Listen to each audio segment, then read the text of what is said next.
Horde evangelist is a spiritualist who deals with gardening and nature and turning people back into the ground for their own well-being.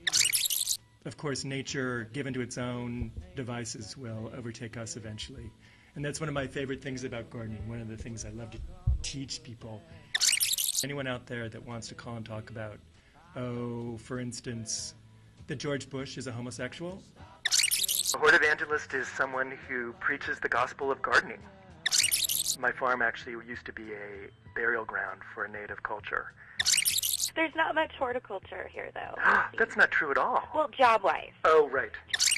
My favorite new thing is blasting Coca-Cola up through the leaves and killing mites and whiteflies. Oh, that's... You can't believe how it works.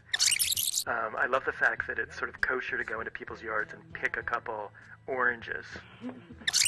What, do they think that cherries grow in the earlobes of starlets? It's a two-part question because it has to do with strawberries. All right. Now, is it true that it's the only fruit that grows the seeds on the outside? I don't know. No, that's not true. That's not true. No. What other fruit grows the seeds on the outside? Raspberries. You sound much butcher. Oh, on the phone? Yeah. Oh dear, am I coming off as a big queen on the screen there? Truffles are the sexiest things alive. Yeah. You find them underneath trees and they're like velvety pieces of coal. Mark Morserow, the son of the Boston Strangler, is buried there. Why is he buried there? He was a date of mine who died basically in my arms a decade or so ago. Oh, wow. And his request was that his ashes be spread on my farm. Hi there, my name's Carly. Hi, Carly. How are you? Good, how are you? I'm good. I just had a quick question. I was wondering, I work in an office and it has no plants whatsoever, and I was wondering if that affects the work environment. One picked flower in a vase Yeah. changes a person's mood. Gardening to me is something you do before the cocktail hour.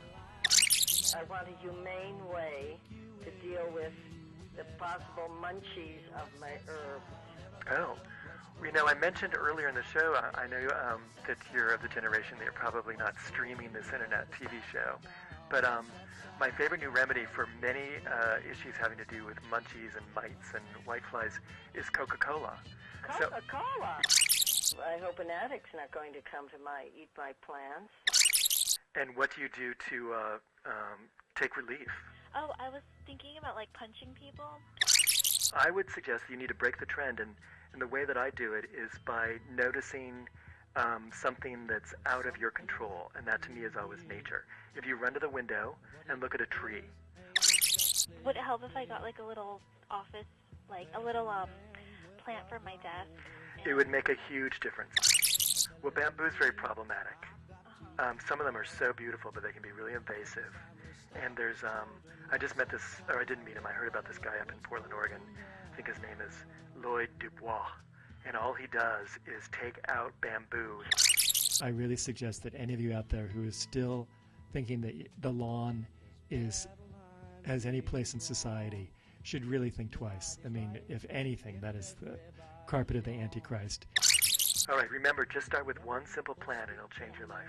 Thank you so much. All right, good luck. Bye. Bye. We're sorry. All circuits are busy now.